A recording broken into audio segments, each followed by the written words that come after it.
Hello, everybody, and welcome. This is the Void Playground. I am here with JD, Cammy, and Mofi. My name is Space Muffin, and so we're gonna go around. We're gonna introduce everybody, and then we're gonna get down to the nitty gritty, guys. Okay? JD, what do you do, and who are you in all of this? Hi guys, so my name is JDL. I am the content creator for The Void. I help out with creating YouTube videos and helping out the podcast. Cammy. My name is Cammy. I am the Valorant Admiral for Squad Leaders, and I am part of content creation. I'm graphic designer and content creator. Oh, cool. Mofi, what do you do in all this? Who are you? I help run squads here at the Void. Particularly right now, I am the head of Arctic Squad. Going to get that active. I work along with many of you probably know Plugged and Mireful. Cool. So for those of you who don't know, this is your first time watching the podcast, The Void, we are a gaming organization, and, we do competitive gaming. We also do casual gaming, and we do a lot of fun stuff. So a lot of cool stuff. So one of the things we wanted to talk about today was, we want to talk about anime conventions and conventions in general. But yeah, guys, we're going to keep it chill. So there's a lot of them coming up, and JD and I were actually talking yesterday about just kind of like different conventions, right, that we want to go to. And everybody wants to go to Anime Expo, right? JD, we were talking about yesterday. Yeah, everybody tells me if you're into anime, you have to go Anime Expo. Yeah, Anime Expo, like I think I've only been like one time, at Anime Expo, and it's like, as I was mentioning yesterday, there's just a lot of people, And so I guess my question is this, Cammy, have you been to an anime convention? I've never been to any before. Okay, that's good. I'm glad you said that. Mofi, have you been to any conventions? No, I have not been inside a convention, but I have seen them around as I do live in New York, so they're pretty common over here. Okay, good. So this is I guess my question. We'll kind of go around is actually let me explain. So you have the three that we were considering going to. So there's SAC Anime, which is in Sacramento. It's a little bit smaller, right? And then you have Anime Expo here in Southern California at the LA Convention Center, and it's massive, right? There's tens of thousands of people. And then there's like Fanime in San Jose, which is kind of like if those two conventions had a baby. It's like not quite as big as LA. Actually, I mean, it's not remotely close, but you still get that big convention vibe, but it's not so packed, So I guess my question to you, we'll start with Cammy, is what would you rather do? Would you rather go to a really big one, a kind of small one, or something that's kind of in the middle, and why? Honestly, I probably at first, since it would be like my first time, I would probably prefer either the middle or smaller one, just because I'm not too sure, how a bigger one would play out, And speaking of that, like, because I don't know that much about anime in general, so it would be pretty. Well, this is good. That was gonna be my follow-up question. Yeah. So who here like watches anime? I know JD, you do, right? Yeah, I do. I've watched. Mofi, do you watch anime? Yeah, I've watched it here in like passing, but I'm not like I wouldn't call myself a fan, but I've grazed past it a little bit. Interesting. Now, Mofi, what about you? Would you rather go to like a bigger one? I mean, I know you've never been to one, like you said, but would you rather go to a bigger one, or would you rather hang out at like a smaller one, or somewhere in the middle? So I would probably go with a bigger one, just because like my entire life's just been navigating crowds, so I've gotten pretty good at it. Also, I feel like there's a lot more chances for more experiences and stuff like that. You just get to meet a lot more people, different types of people, and yeah. So JD, I can agree with that, Mofi, for sure, man. Like, so JD, you've been to you mentioned the other day that you went to you've been to one in Texas, right? I've been to several in Texas. Okay, yeah, so you've been to several. That's good. Yeah. Beautiful, beautiful. Okay, so my question to you is this, JD. I don't know about you, but like, how do you feel? Like, do you think there's overlap? Right, there's overlap with the anime crowd, the American animation crowd, and like the video game crowd, like at the ones that you've been to. Yes, most definitely. Interesting, yeah. Yeah, do they have like tournaments and stuff there? Or, like what? Hi Max. For What? PAX South, because I went to PAX South 2019, they did have tournaments. They had like Smash tournaments. They had I think a Yu-Gi-Oh tournament or something. No, Like no. that. I mean, like at the anime conventions that you went to, like, did they have like video game related like tournaments and stuff like that? No. So the one that I went to was actually a very, very small one. Oh, So interesting. that's Right, the right. only anime convention I went to was very small, and that was in Galveston. That one's called Unicon. See, this And is that what's weird was is. Oh no, sorry, no. Continue. Sorry, I didn't mean to cut you off. so for Unicon, it's mostly it's not a convention. I would say it's more like a gathering. So Interesting. it has convention s things like events, and then like artwork and like figurines and stuff like that. But majority of the things that we did at Unicon was mostly shopping. So there wasn't that much. Like I went to PAX and then I went to Kamapalooza. So they had more for those. But for Unicon, it was just more like a gathering. Like you just like go with your friends and that's it. You know. No, dude, 100%, man. We gotta do one like we gotta do like this is like the before anime. Then we gotta do one like when we all go to one, together or something. We gotta do like and talk about our experience. But see, every single one that I've been to, there's always like a massive like either like a video game section where people like have like retro games set up and just TVs and Xboxes and stuff. And there's usually like a video game tournament like League of Legends or whatever, or Smash Bros or whatever going on. And excuse me, I feel like the overlap is it's just interesting to me because like Mofi, I'm right there with you, man. Like I'm not like a huge anime fan. I mean, sorry guys, but it's like I've been to like SAC Anime several times. I've been to Fanime like 3 times. Yep. I've been to some smaller ones, and it's just fun. Like there's a lot of people. You get to eat food and Yeah, you get to buy 100%. a bunch of stuff that you get to buy stuff that you don't need.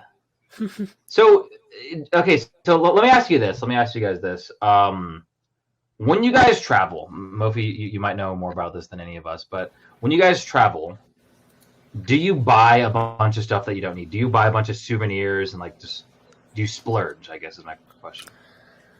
I don't particularly, although I'll get like a keychain or something just to like remember it a little bit, if that makes sense. But I don't go Interesting. like all out. So I Interesting. actually do the same thing. I typically go for like a sweatshirt or a keychain myself because I have been obsessed with collecting keychains ever since I was younger.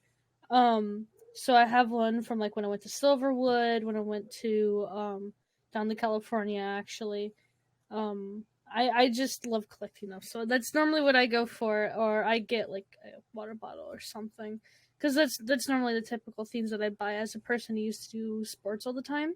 I always lost my water bottles, so I normally always get one wherever I go. So do you have like a prized keychain that you just like carry around all the time, or do you rotate them? Like I mean, or do you just No, I don't rotate them. So actually, on my backpack for school, I have like a little Charmander one. I actually have a bunch of keychains on there that I've had before.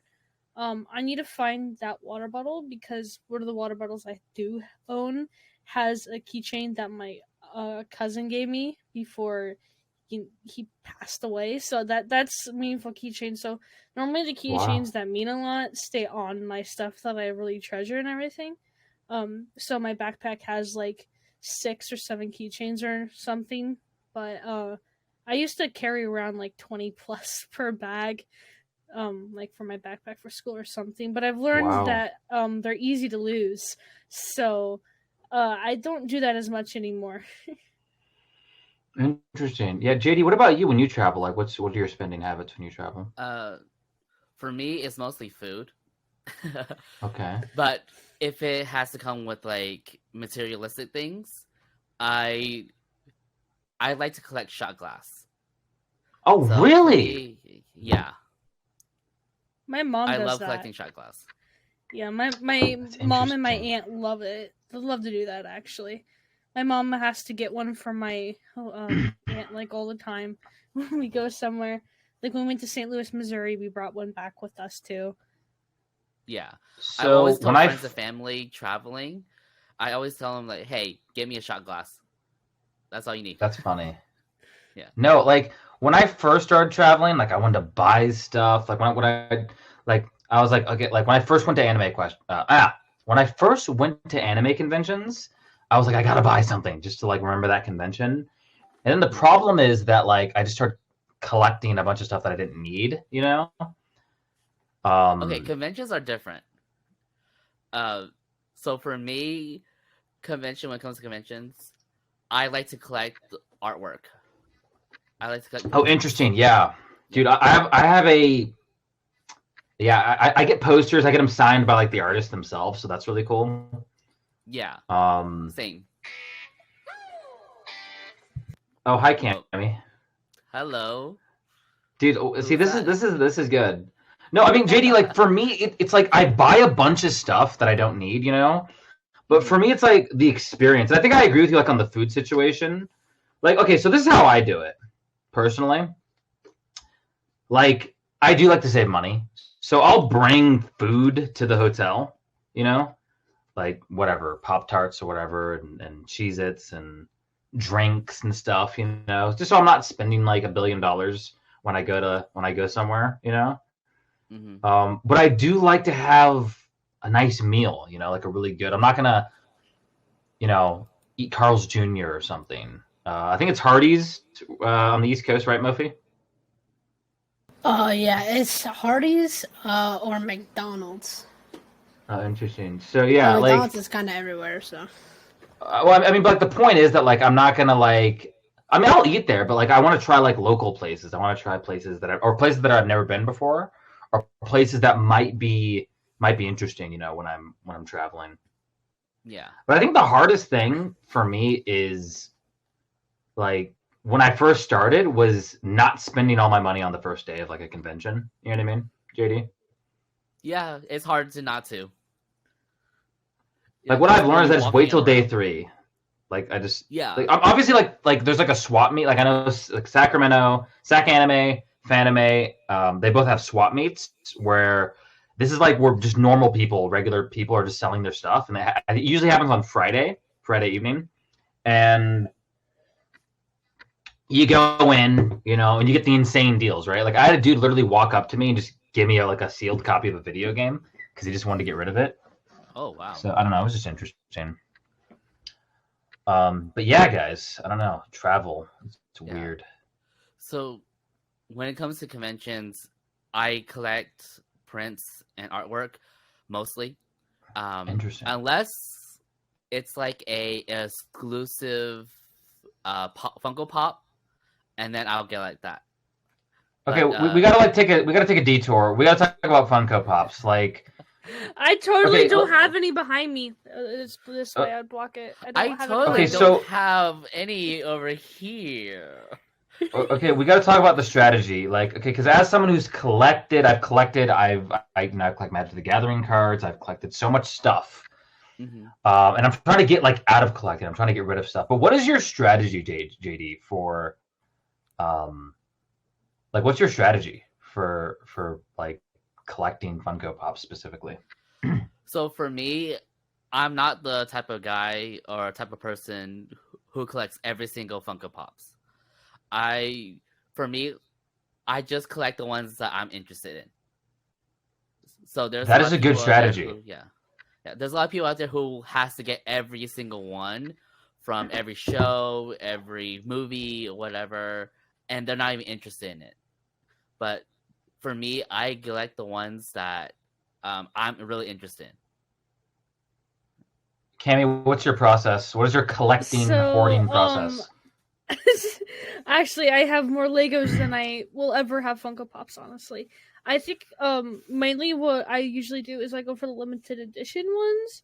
So like Being Spec, there's part of the Hocus Pocus set, and then I have a Walmart exclusive only Zero from The Nightmare Before Christmas, one of my favorite Halloween movies, Christmas movies. But it's like an artwork type design, so it's not like just Zero itself, like how he's a ghost in the movie. It's like has a bunch of different artwork on it. That was a series that came out this year for Halloween, but I got Zero, and so he's like up on my shelf. Can't see him, but that's normally how I work. Yeah, I am a big Lego collector. I just find like building them kind of therapeutic. So. Oh, interesting. Yeah, no, same here, man. I had so many Legos like when I was little. So all these Legos up here, I bought with like either got for Christmas or bought with my own money. I only have like 4 or 5 sets that are over like $100. Oh my goodness. One of my recent ones actually was a DeLorean from Back to the Future.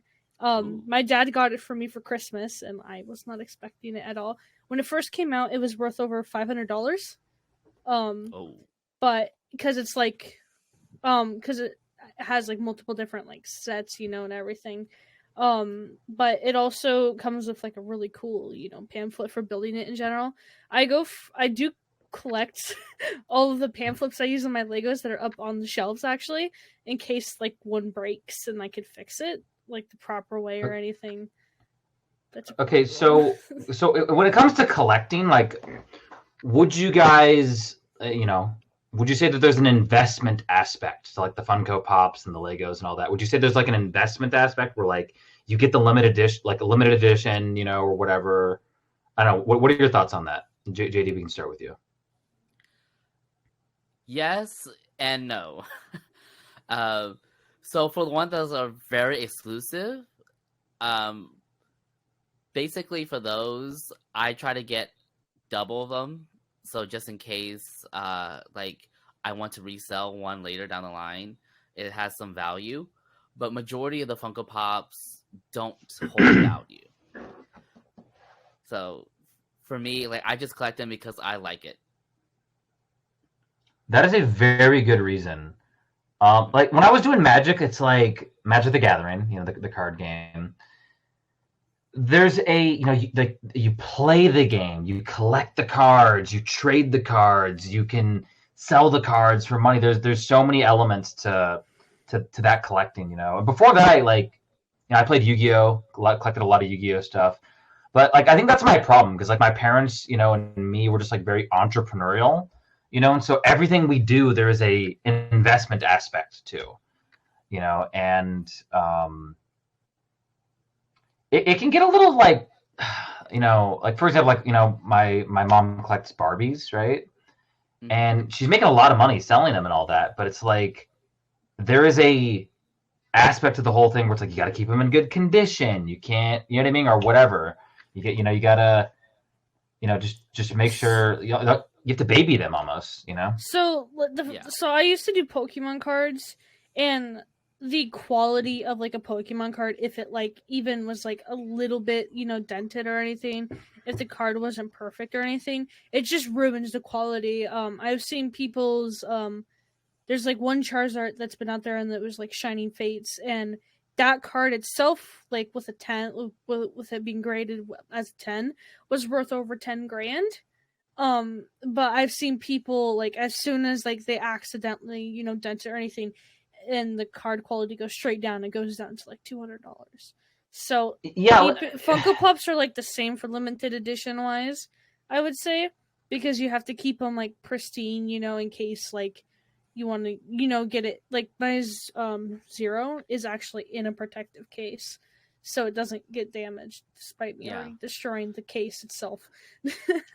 Yeah, exactly. Case. So it's all about the box. Like pristine, the box has to say pristine, no dents, no tears. You can't take it out. You can't take it out. Yeah. Yeah, there was a big thing couple years ago where this guy had like a Pokemon card and was worth like upwards of like $50,000, I think.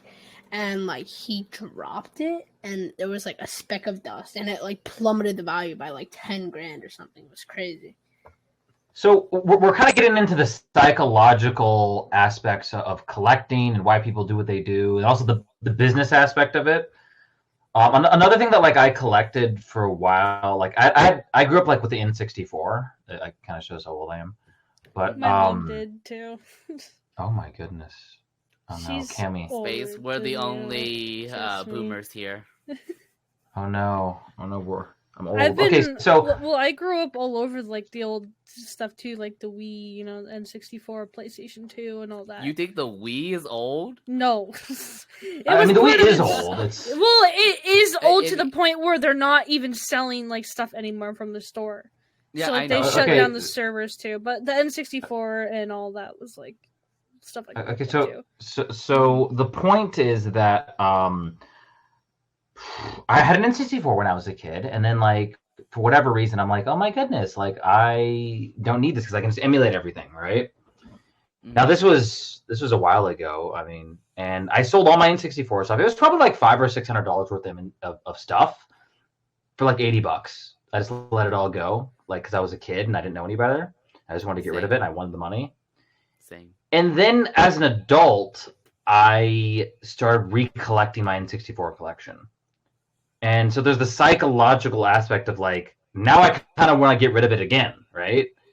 But it's like I spent so much time and energy collecting these N64 games and just going from swap meet to swap meet and eBay to eBay, and just so there's that aspect of it too, where it's like there's almost like an emotional attachment to this stuff. Which isn't- no I don't know. longer, yeah. I no longer sell any of my games or any of my consoles because I had one instance where I sold my Game Boy Advance with Yep. with No! Pokemon. With the Pokemon, I think it was Leaf Green and Fire Red for $40 at a garage sale. Yo, same here. And I regret it ever since. Oh no! Yeah. I mean, for me, it's like, look, I know that I can emulate all this stuff on my PC, and so, but there is so like, for example, like I sold all my Blu-rays, right? I sold like a lot of my Blu-rays and a lot of my DVDs, but there's a tactile element to all of this, right? Like you get to see the game and you get to put it in the N64 and you get to turn it on. And you have like a little CRT or whatever, Yeah. and I don't know. I mean, it's just interesting. Like when I go to anime conventions, going back to the convention thing, like there's usually sometimes like a little section where people set up old Sega Genesis is, Super Nintendos and all that stuff, and yeah, it's just interesting, Mm-hmm. So okay, I don't know. No, we're gonna say Judy. I interrupted you. I looked up like Leaf Green and Fire Red prices on eBay. I wish I kept. Yo, because let's do that right $100 now. right Let's there. look up. I want to look up the price right now. Let's go to eBay.com, people. Let's type in Fire Red Pokemon. Oh my goodness! Yeah. Oh wait, no. Well, people are like the asking price isn't Oh, terrible. Yeah, some of Jeez. those old games go for a lot. It's kind of crazy. Well, Mhm. okay. Let's go to sold listings. Hold on. Let's just go to sold listings real quick, and let's see what we were doing.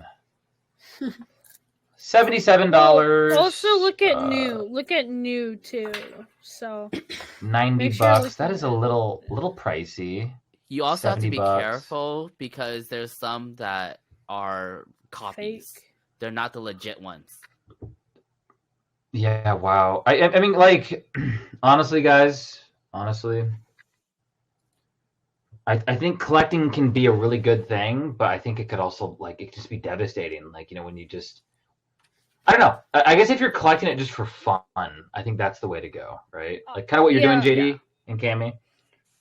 I did stop doing Pokemon cards early, especially since I have like the most precious card. I'm not even gonna describe where it is though, but that card itself, last time I checked, was like $400 plus. Oh, So not bad. it's just hiding somewhere where I'm not going to say where. It's 'Cause okay, that Cammy. We'll be special. sure to show up to your house, and then we'll. Show up, yeah, go we'll look finding show up to your it. house when you're not there. We'll just ransack the whole place. This is random. We'll spend. Hey, we don't own this house. We rent it because my grandparent owns it. So We'll spend $700 in gas to steal a $400 car. Like, $700. I'll personally car. fly over there to your house. Personally fly over here, yeah. Exactly. Like we'll rent a private jet. We'll parachute out of the jet. I don't know how that DB works. We'll Cooper. probably Ocean's get like 11 style. DB Cooper. exactly. Yeah, and then we'll just.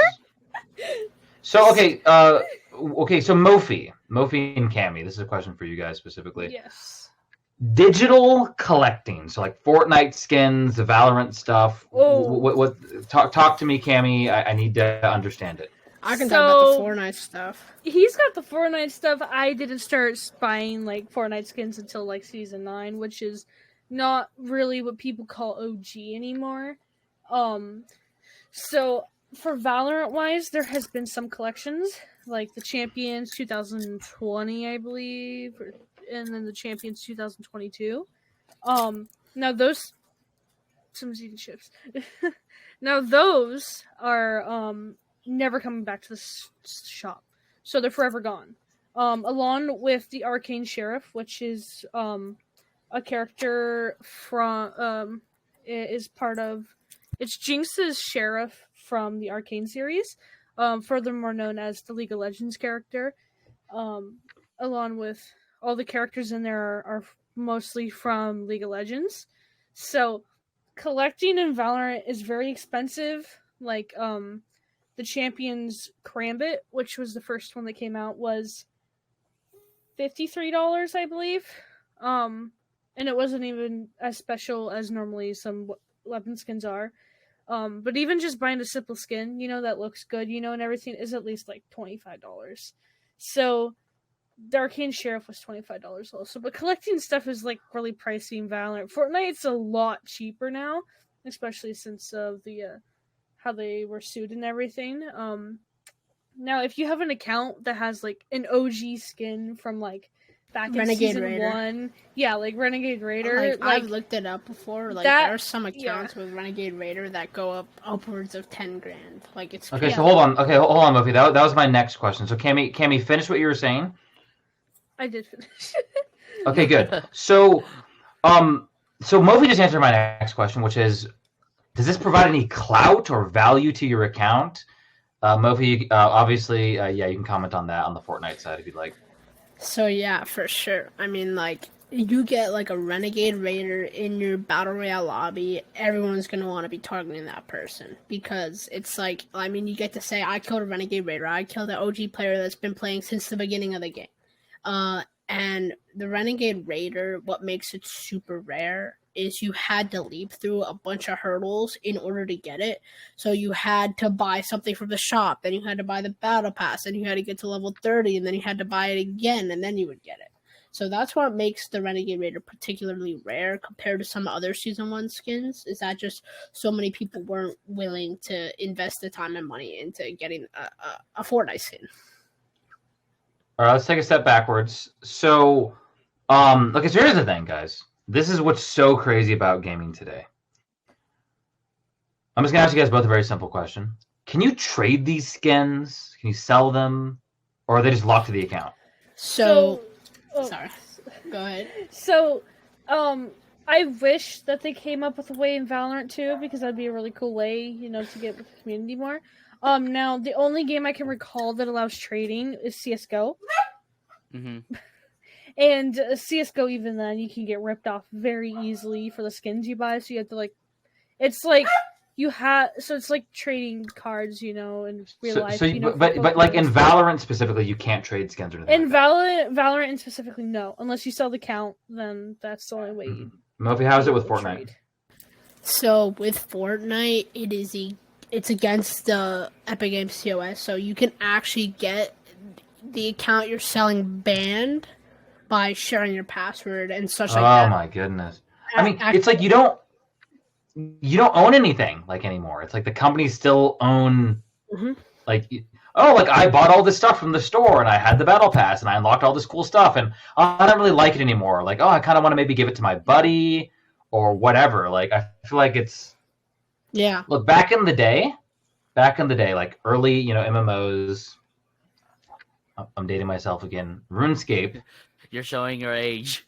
There is a like you had like the party hats. I don't know how much party hats are now, but back in the day, that was the most sought after thing. Is if you can get a party hat. And the cool thing about it was you could trade it to other people for in-game currency. You could buy them on eBay or whatever. And I get it. There's like a whole scam aspect to there's a whole scam aspect to it. I don't know. Yeah. JD, what are your thoughts? Oh, I want to ask JD. JD, what are your thoughts Yeah. on what we're talking about? So for me, when it comes to Valorant, and especially their skins, I really do want to purchase them. But at the end of the day, one, you just said yourself that we technically don't own it. But also another thing is that it's all code. It's all ones and zeros. So we're not technically, again, we're not like technically owning it. It's not. I'm so glad you mentioned that. Tangent part. I'm so glad you mentioned that. Okay, so here's what they need to do. Crazy idea. Cammy, Mofi, JD, let me know if you agree with this. Do you feel like in the future there can be an integration of like, do you guys like NFTs, right? With the video gaming world. So let's say you get a skin, right, in Fortnite. Mm-hmm. That is an NFT that you can trade from wallet to wallet or whatever, and then you can like it's there. You can use it in Fortnite, or you can just put it in your MetaMask wallet or whatever. Have I lost you guys? Actually, No. I think a few games are doing that now, where you can purchase something in-game and use it in-game, but it also, when you purchase it, sends you a 3D model of whatever you purchase, and you can trade that and stuff. Yes. I can't recall which games that's been implemented in, but I know there's maybe one or two that have tested it. I always mention this, guys. This is something I always mention to people when I talk about this subject. So I play a lot of Hearthstone, right? Mm-hmm. Hearthstone is a trading card game, like digitally. It's Blizzard's trading card game, but you can't trade. What? What do you mean you can't trade? Wait, what? Like you Can can't trade. elaborate? So There's like no trade. You break down, like you buy the cards from packs, and you can't trade them to other players. You can't give them to other players. You can't do anything other than break them down for dust, and then you can craft them to craft like you can break them down for dust, and you can use that dust to craft other cards.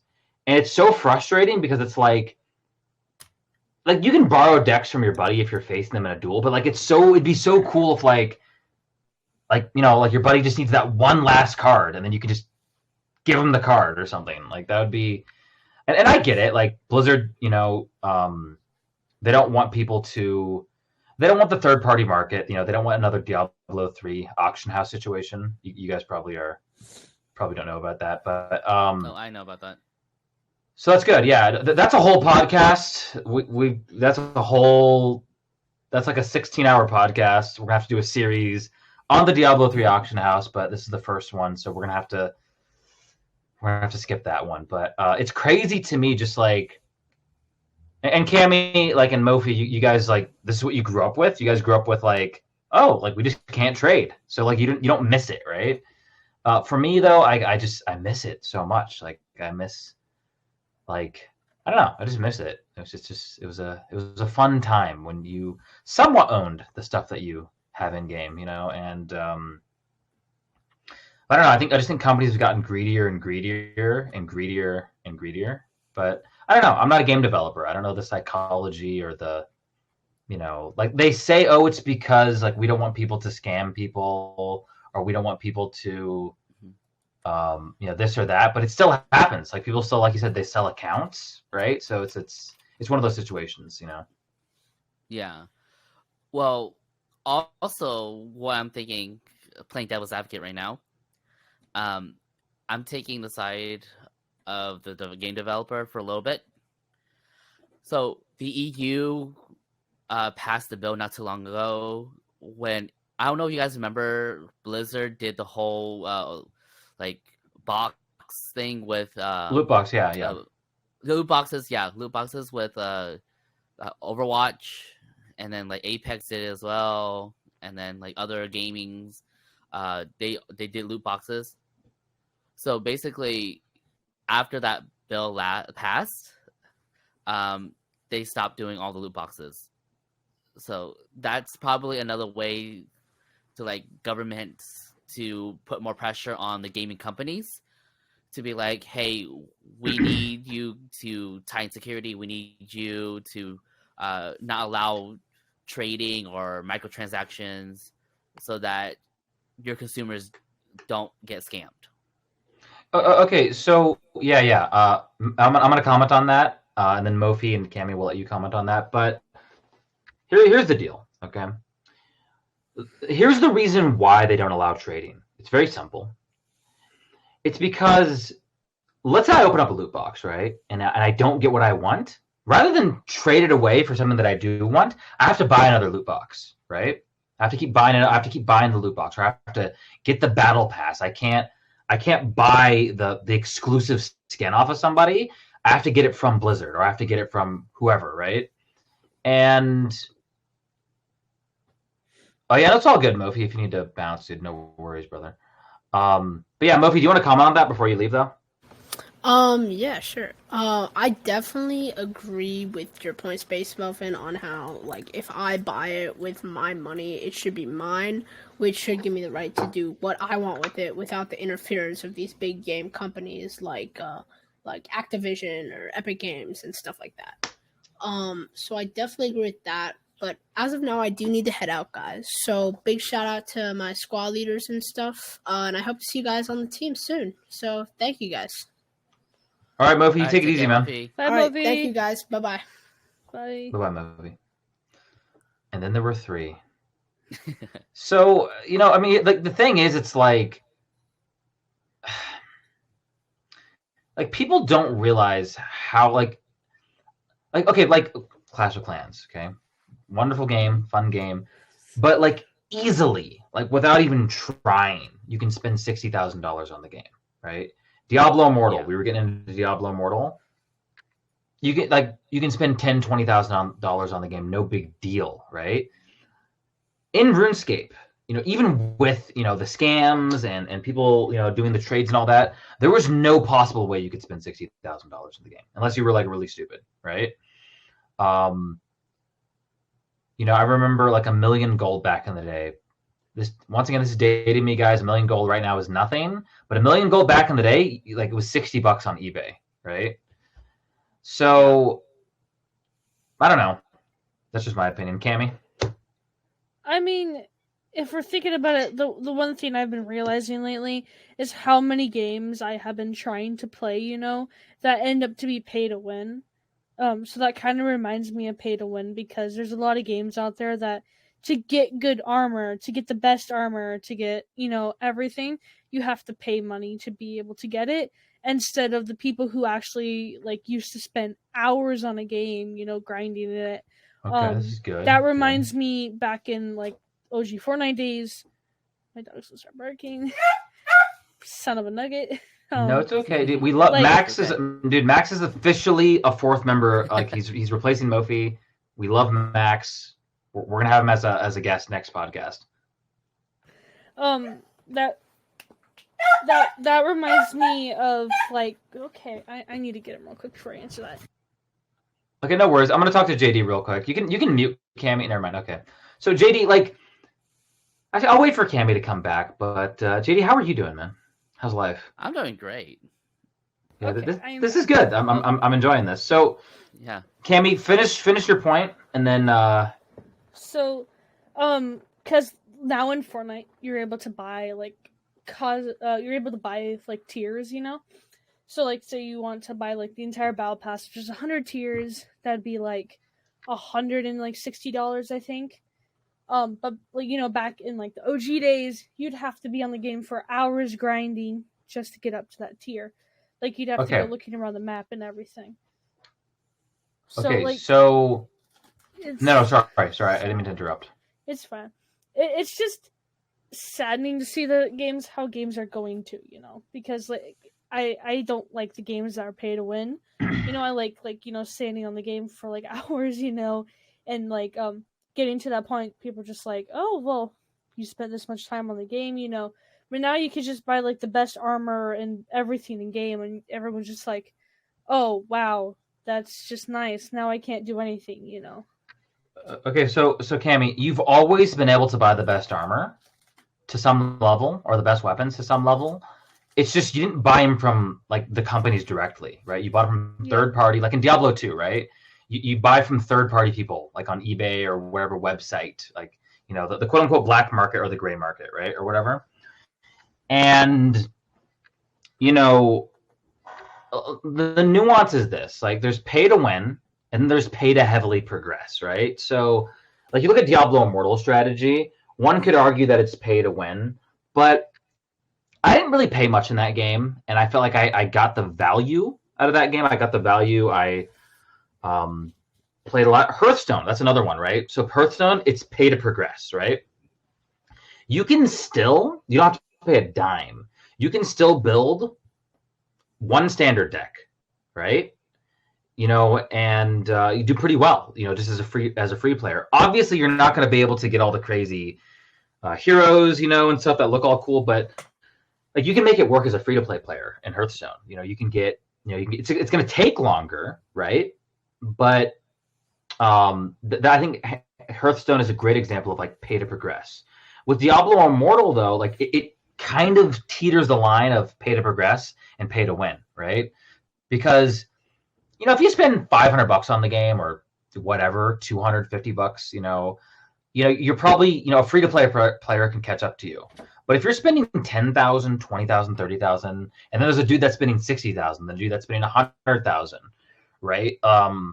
You're probably not going to be able to catch them as a free to play player in any way. There's just no way, So it's just tough, It's tough because you want, like you said, Cammy, you want to enjoy these games. You want to be able to, have a friendly competition, versus like the dude who just shelled out and then now he just destroys everybody in PvP, right? That reminds me, because like normally, like if you look at a professional streamer or a professional, player to a game, like using Overwatch, Apex, or anything like that, normally they'd buy like thousands of dollars worth of like the loot boxes, that give you like the good stuff that like normally people would need, But if thinking about Siege just normally does. Siege does a lot of stuff, and I don't even want to go there. It's really bad. But normally, if you think about it, like, because like if they do go towards the pay to win or the pay to progress, Warframe is a good example. Now, Warframe kind of has a competitive side to it, but if you're thinking about it, they just have pay to like get better characters, better better weapons, better everything. So that's normally a set I'm just like, well, it's not really that fun because you can't make this unless, but even then you don't even get the weapon. You still have to like sometimes you still have to make the weapon too. So I guess it varies on the difference of the game, but still it is very annoying to me. I don't know. JD, what are your thoughts? So my thoughts on this is basically kind of like Cammy's in a way, where gaming now is made a little bit easier because the fact that you're not constantly grinding, like back in the day where we used to. But the thing is that for me, that's why I love the game like Valorant, for example. It doesn't matter how many skins you buy. The guns, whatever, will just be the same. Like, it was just the animation of the killing. That's right. The animation of the reload. Cosmetic stuff, yeah. Like, yeah. I'm fine. I'm totally fine if a game just wants to do cosmetic stuff all day. Yeah, that's fine. No, that's perfectly fine. Like, it actually adds part to the game. But when we're talking about, like at one point, Fortnite was even being talked about having pay to win skins. and a pay-to-win pickaxe. Now, there was a pickaxe called the Star Wand back in the time when it first came out, and that pickaxe could do like triple the amount of damage as a normal pickaxe would, because it was broken. So instead of doing like 30 damage per like swing, like that hit someone, it would do like 80 to 90. And like skins, there was skin that came out around Stark season, which was chapter 2, season 2, 3-ish. There was the superhero skin had like a fully pure version of 2 different colors. I really don't want to say it, but the people would put on just this pure version of that color, and they would just be able to be unseeable in the area they are in. Now, I had this skin at the time, and using the pure versions of the skins were like the best thing ever because they were really clean, you know? There's different like types of material type looking stuff. But they ended up technically changing the skin completely. So like the colors would not even match anymore. So instead of it being like blue on blue, it would be like a dark blue and like a very off light dark blue. It was very weird, if that makes any sense. So like you could click the same colors, but they just would not look entirely the same at all. So that was all because people, if they put on like the pure dark version of one of the skin of the superhero skin, they'd be able to hide in the corner, you know, of like a dark building and not be seen at all until like they turned around, you know. So they would just put on like pure like a pure single colored skin also, and just would blend in completely, and you wouldn't even be able to tell. So it was very, it's very interesting. Some games do go through that. I know Valorant has one skin that people are at first were like, oh no, this is kind of pay to win. But it's not. It was the RGX Vandal, which is actually a really cool, clean skin. Yeah. Not the Vandal. It was the Op, the operator. Okay. Like it just feels like it aims down sight like quicker than a normal sniper would. So that's normally how people are like, oh, let's pay to win, but it's not. But it just feels like it does zoom in quicker. But interesting. Yeah, I mean, like, I guess, yeah, it's just interesting, guys. It's really interesting. You know, it's an interesting conversation. And, you know, I think a lot of games, you know, like Valorant, Fortnite, whatever, Halo has a really great battle pass system where, you know, it's like, hey, this is all just cosmetic, right? This is all cosmetic. With Diablo 4, or not Diablo 4, Diablo Immortal, you know, with the battle pass, I believe, you know, a lot of the stuff that you get on the paid tier is just cosmetic. You do get some resources, but it's not game breaking. You know what I mean? Granted, you can also buy gems in that game or whatever that make you just, you know, you can get your legendary gems or not gems. Are they gems? I think they're gems where you crest. There we go. Crest. Yeah, you buy legendary crest and then you can get legendary gems, and the legendary gems directly translate to getting more power. But, you know, I don't know, guys. It's tough. It's really tough, guys. So, speaking of games that you spent a lot of money on, so there's a lot of people that have spent thousands of dollars on Genshin Impact.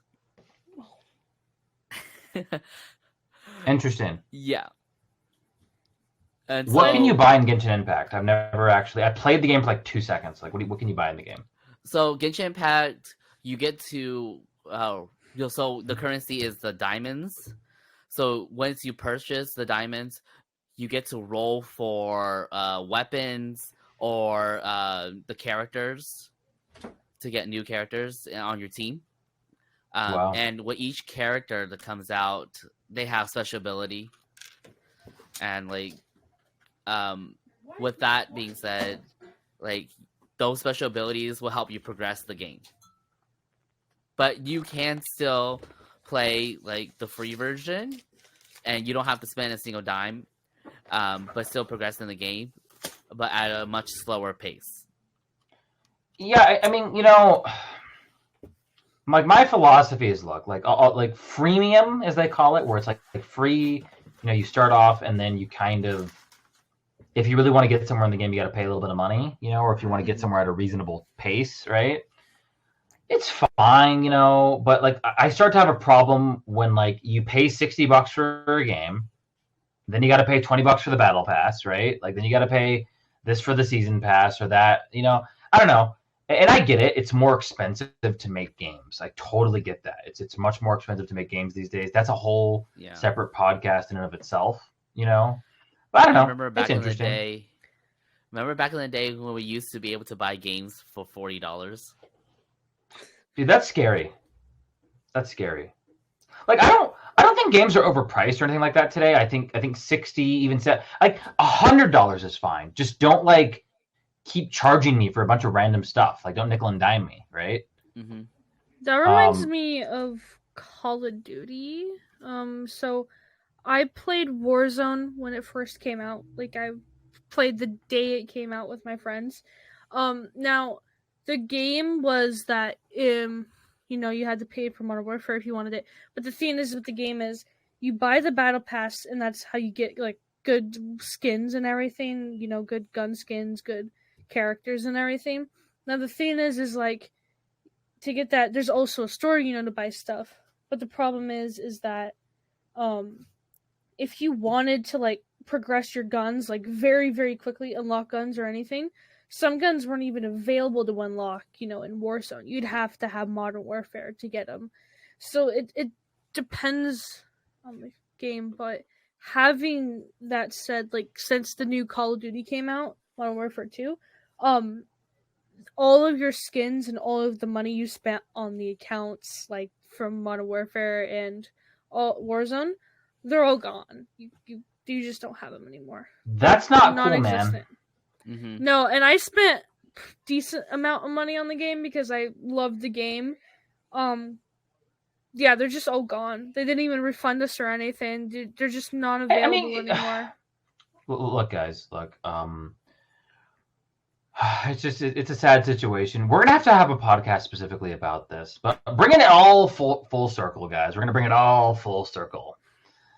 And I think that's what's so cool about like, in-person experiences like conventions, like swap meets, like tournaments, is there's a tangible real world experience. We're gonna have to do a podcast about like the metaverse and all that fun stuff, but like, just because we're running out of time, but like, there's like there's a tangibleness to the whole thing, right? I bought at least with Funko Pops, it's there, it's yours. You can open it, you can not open it, you can sell it, you can break it with a hammer if you want to, you can give it away as a gift, and yeah, like, you could argue that you could scam anybody, right? You could argue that there's Funko Pop scammers, right? You mentioned like with Pokemon that there's like fake copies or whatever, right? Or fake Pokemon cards. So, you could I think the scamming cop-out excuse that video game companies use, it's just not a good excuse. I think what it really is how do we get as much money as humanly possible out of the customer, right? Which is, that's just my opinion. One of the games that I was very frustrated with back in the day, I don't remember if you remember, it was the Star Wars Battlefront for PlayStation. Okay, Battlefront. You're talking about the for like PlayStation 2 and Xbox? No, the PlayStation 4. Okay. Yes. What? Yes. Yeah. We're gonna do a mini. We're gonna do a mini sidebar with Battlefront. Sorry, we're gonna say, JD. So with Battlefront, the game was shitty. The game was bad, and like the thing is that like with that, like you have to buy the battle pass to get better characters. You have to buy the battle pass to unlock Darth Vader, to unlock like Luke and like all these characters, and it's like you're just penny pinching. You're you're just trying to get more money out of your customers, and EA got like so much backlash with that game, and like it was just a bad game overall too. But like, may I comment on Battlefront? Yeah. So I see. I didn't buy Battlefront the first. I played Battlefront 1 and 2 back in the day for the original Xbox and PS2, and I know they released one for the PSP. But going forward, I skipped the first Battlefront for the PS4 and I bought the second one. But get this, okay? So the second one had all the same problems. Unlocking Darth Vader was crazy, all this stuff. And then they just took all that out because there was so much backlash. They just like, hey, here's Darth Vader, here's all this fun stuff. So the game was on sale for $5 on Origin, and then it was like $5 for like PS4 or whatever. So I'm like, whatever, I'll purchase it. And I had a really good time actually with it. They took all that stuff out, and I had a really good time. And if they just had to release that game, I would have paid $60 for that, right? Like if they just released the game that I played, where you don't have to do all this crazy grinding to unlock characters that should automatically be in the game, I think that would have been great, And I don't know, guys. But anyways, we are running, out of time. Let's go ahead and just do some closing thoughts here. JD, first Void podcast, Void Playground. How do you feel? It was good. Yeah, I really liked it. Cammy? Yeah, it was good. Sorry, my mother came in like halfway. No, dude. This is what we love about the Void Playground. Anything can happen. We're the Void. Natural. This is our playground, right? So, just some quick plugs. If Plug's watching, Plug's probably. So, what are we? They're gonna see this what? Thursday, or did we said Friday? When are they gonna see this, JD? I think Thursday. Yes. Okay, cool. So you guys might see this tomorrow, and we might chop it up into several videos. So, because we did talk about several different topics, but I do want to plug our website, thevoid.gg, and you can find merch to support us. You can also, join. Obviously, if you're not in our Discord server, join the Discord server. There's links to all 5 of them. Ooh. And guys, thank you so much for thank you Mofi, JD, Cammy for being wonderful human beings. And cool. So we will see you guys next time, okay? And you also find the link to our website down in the description box below.